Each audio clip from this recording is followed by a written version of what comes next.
Hey, what's up? You wanted to talk to me? Yeah, take a seat. I think you and I need to have a little chat. Okay. I want a divorce. A divorce? You're married? No. A classroom divorce, actually. A separation, if you will. It's just, you've been spending a lot of time with Melissa lately, and I don't think it's working out. I don't think I can. What? I thought I could manage to get to the end of the school year, but look, it's just not happening. I'm still not following. We're over now, Morgan. Look, I've gotten a lawyer to divide up our belongings. Wait, our belongings? Yeah, for example, this is Emily. No, this is in no way your belongings. This is mine. Alright, well, I'm prepared to give you a very generous offer.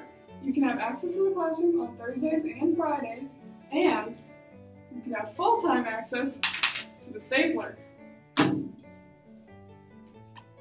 Look, Morgan, don't make this any harder. We gotta make this easy as possible on our child. Wait, our child? What do you mean? Are you talking about my brother? He's in no way your child. Our child, Morgan. Just need to sign here and here, signifying that he is now in my custody. I am not doing that. It's okay, you can rest assured that he'll be safe with me. Look, I even took him out of that scary building you dropped him Wait, are you off at talking this about morning. school? I've even taken the liberty of getting a photo for you, so you can have one last look at it. Whose is this? This isn't my brother. Did you just kidnap someone? Some random kid? That is not important. And look, I can probably return him to that school place. But what is important is the divorce is going to be finalized. I'll see you in court.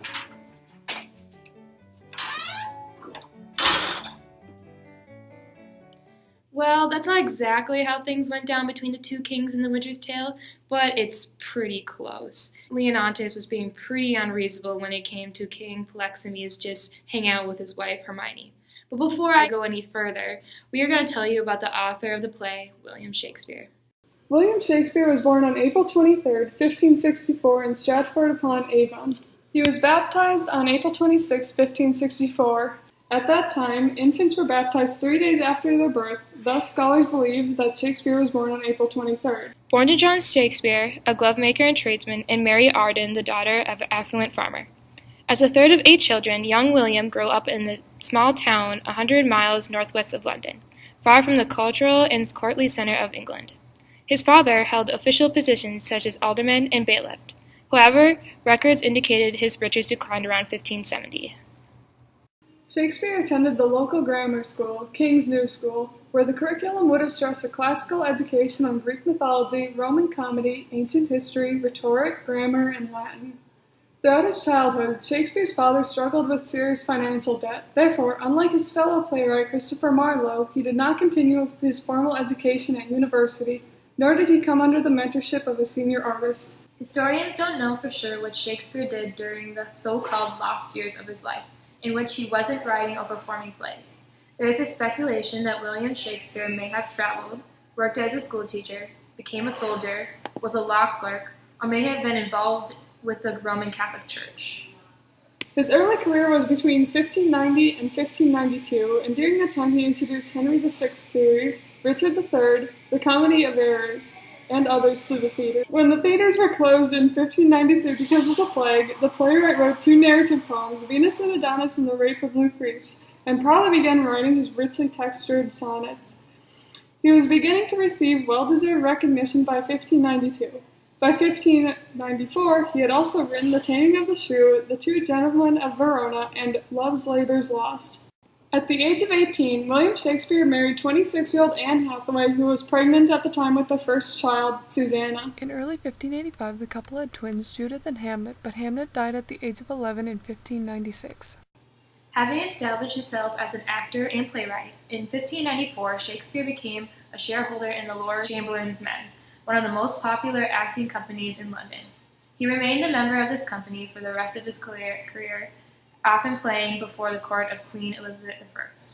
Shakespeare entered one of his most prolific periods around 1595, writing Richard II, Romeo and Juliet, A Midsummer's Night's Dream, and The Merchant of Venus. 2 years later, he joined others from the Lord Chamberlain's men in establishing the Polygonal Globe Theatre on the outskirts of London. When King James came to the throne in 1603, he issued a royal license to Shakespeare and his fellow players, organizing them as the King's Men. During King James' reign, Shakespeare wrote many of his most accomplished plays about courtly power, including King Lear, Macbeth, Antony and Cleopatra.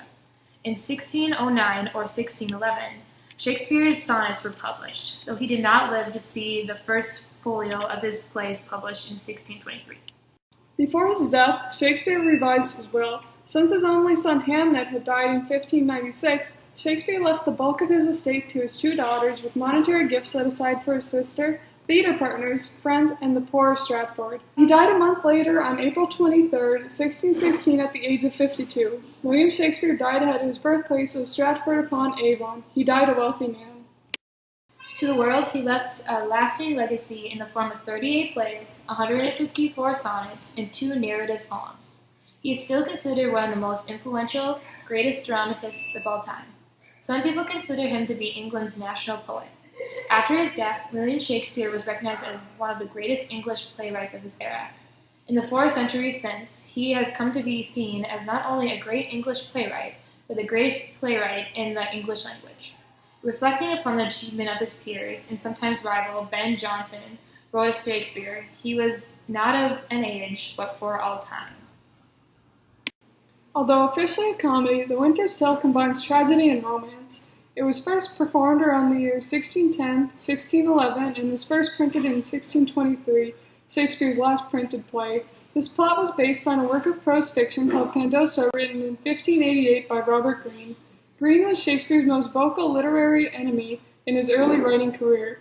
When Shakespeare was writing his Henry VI plays and enjoyed some success, Greene lambasted him in print, citing how a lovely actor dares step out of line and take up playwriting, a profession in Greene's estimation only for university-trained men. Though Greene died shortly thereafter, the effect was a prejudice that in some ways Shakespeare never shook off. Was this his way of acknowledging Greene as a competent writer and wanting to put his own issues to rest? Whether exorcising old demons or just putting his spin on Greene's story, the play has proven very popular from the start.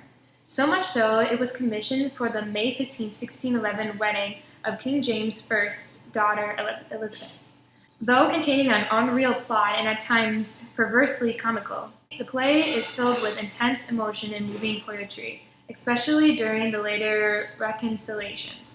Today, the play is Shakespeare's most popular romance play, second only to The Tempest, and is performed on a regular basis. In the scene that we'll be performing from Act 3, Scene 3 of The Winter's Tale, an old sheepherder strolls along complaining about how some teenagers tried to scare off some of his sheep. During his rant and his search for 2 missing sheep, the old shepherd then spots baby Perdita all alone in the woods with a box beside her. He picks her up and wonders why anyone would abandon such a pretty baby. As he picks up Perdita, the old shepherd's son, known as Clown, sort of a country bumpkin, shows up and tells his dad that he's not going to believe what he just saw. Clown just came from shore where he witnessed a shipwreck, the ship Antigonus and the mariner wrecked on, and a gruesome bear attack. Sadly, there was nothing Clown could do to help the man, Antigonus, or any of the men on the ship. The old shepherd and Clown feel sort of bad about not being able to help, but they decide to go ahead and check out the box that was left behind with the abandoned baby instead. The old sheep herder is pleased to see that the box was filled with gold and a letter. Ignoring the letter that listed all about Perdita's heritage, they are illiterate, he says that the fairies must have left it for him. Taking this as a good sign, he decides to take Perdita, along with the box of gold, and raise her as one of his own. The main characters of The Winter's Tale are Leontes, the King of Sicily, Hermione, the virtuous and beautiful Queen of Sicily, Perdita, the daughter of Leontes and Hermione, Polixenes, the King of Bohemia and Leontes' boyhood friend, Florizel, Polixenes' only son and heir, and Perdita's BF. Some minor characters that are important to this play are Mamilius, the young prince of Sicily, the shepherd, an old honorable sheep tender who finds Perdita and raises her, and the clown, the shepherd's buffoonish son. The setting first takes place in Sicily, where King Leontes is begging his childhood friend, King Polixenes, King of Bohemia, to extend his visit to Sicily. Queen Hermione, at the request of her husband, manages to persuade him to stay. Although at first he is pleased, King Leontes becomes filled with jealousy, believing Polixenes is only staying because he and Hermione are lovers. He orders one of his servants to poison Polixenes. Instead, the servant warns Polixenes and they both flee the country. Leontes is infuriated by the escape and accuses Hermione of infidelity, also believing the child she is bearing must be illegitimate. He throws her in prison. While in prison, she gives birth to a baby girl, and this only makes Leontes angrier, so he orders Lord Antigonus to abandon it. During the time he is gone, Leontes is informed Hermione and Polixenes are innocent, and his son, Mamilius, has died. As Hermione is informed of her son's death, she faints and is later declared dead.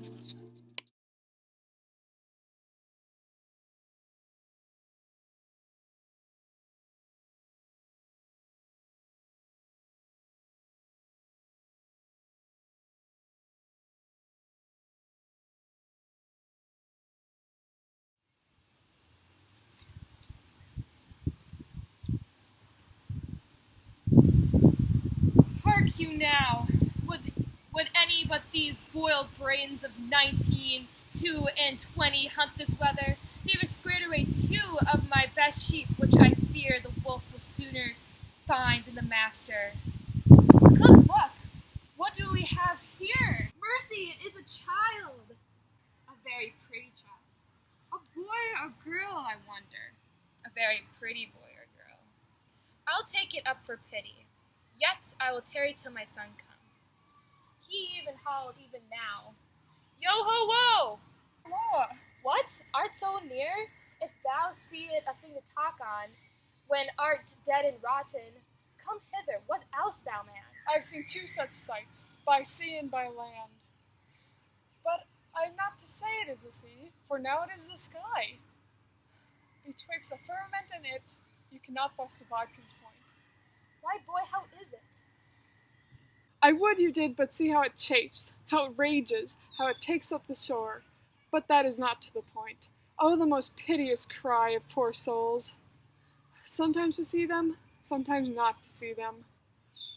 Now the ship boring to the moon with her mainmast, and Annan swallowed with yeast and forth, as you would thread a cork into a hogshead.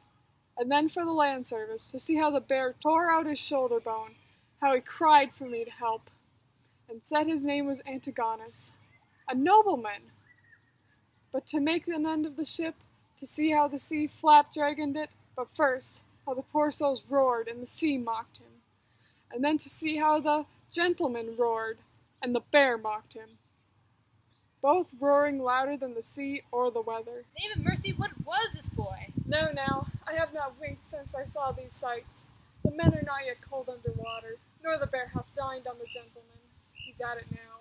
Would I have been by, I would have helped the old man. I would you had been by, to have helped her. There your charity would have lacked footing. Heavy matters, but look thee here, boy. Now bless thyself. Thou's messed with things dying, I with things newborn. Here is a sight for thee. Look thee, a bearing cloth for a square's child. Look thee here. Take up, boy. Open it. So let's see. It was told to me I should be rich by the fairies. This is some channeling. Open it. What is within it, boy? You are a main old man. If the sins of your youth are forgiven you, you are well to live.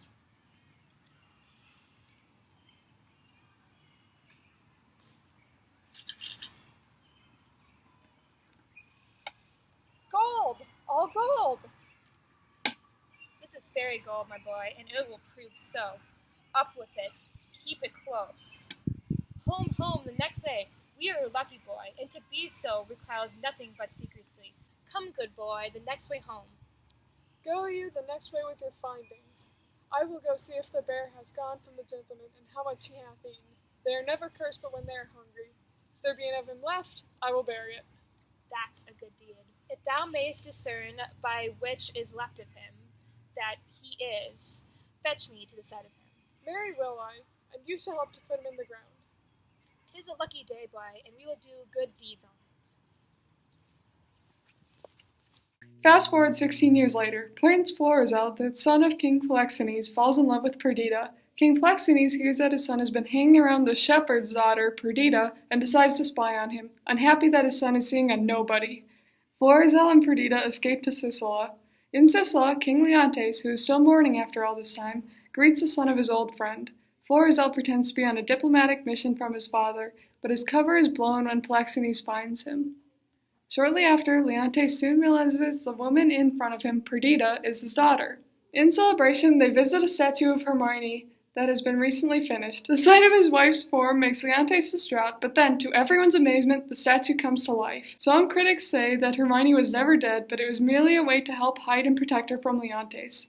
We think this scene is important because it is a big turning point. It signifies a huge change, and it's the beginning of the second half of the play that leads to its resolution. There are a few themes in this play. Jealousy is the first one. The first 3 acts of The Winter's Tale are a study of jealousy and its destructive effects. In the play, Leontes' sudden and unfounded fear that his pregnant wife is sleeping with his best friend eats away at him like a disease.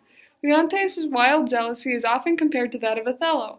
Both men unfairly suspect their wives of infidelity, and their violent responses destroy their families and upset the political balance. The differences, however, are significant. Unlike Othello, Leontes convinces himself of his wife's affair all on his own. There's no Iago figure whispering in his ear and goading him along. Most importantly, Leontes' abuse of his family is not entirely permanent, unlike Othello's. After repenting and suffering for 16 long years, Leontes is reunited with his wife and long-lost daughter, which puts a redemptive spin on The Winter's Tale, whereas Othello is just plain tragic. The second theme of the book is love conquers all. In The Winter's Tale, it is a comedy, meaning it has a happy ending. Although love and jealousy is what originally tore the king and queen apart, it is also what brought Florizel and Perdita together, and it rekindles the king's relationship with the queen at the end. Love is a strong, reoccurring theme in this play. The third and last theme of The Winter's Tale is magic. At the end of the performance, the queen is resurrected and provides the play with a happy, enchanted ending. Shakespeare often uses magic or the paranormal to add tension to create whimsy. Harold Bloom, a longtime professor at Yale University and a literary critic and writer, provides a professional overview of the play. He is calling it the richest play since Antony and Cleopatra, filled with plot and conflict. He goes on to say most critics also discover in it a mythic celebration of resurrection and renewal. Critics feel that the play's deity is neither biblical nor classical, instead it is a creative take on a deity. He mentions its originality, but yet points out the play has authentic difficulties, more realistic ones in comparison to The Tempest. Because while The Winter's Tale and The Tempest are similar plays, The Tempest tends to gain more attention. Harold Bloom feels that The Winter's Tale is much more down-to-earth than Shakespeare's other works, and he suggests it take over the spotlight from The Tempest. Because this play has a mixture of comedy, romance, and tragedy, we think it easily qualifies as one of our favorites. It has something for every playgoer and critic. It has simple themes that many people can relate to, such as jealousy, and presents the audience with a satisfying ending. Even though this play was written and likely takes place in the 1500s, its messages are still relevant to the modern world and therefore makes this a timeless performance. The characters are likable and genuine, and the play places them into realistic situations, so it creates a connection between the audience and actors. Overall, The Winter's Tale is one of Shakespeare's most memorable playwrights, if not his absolute best.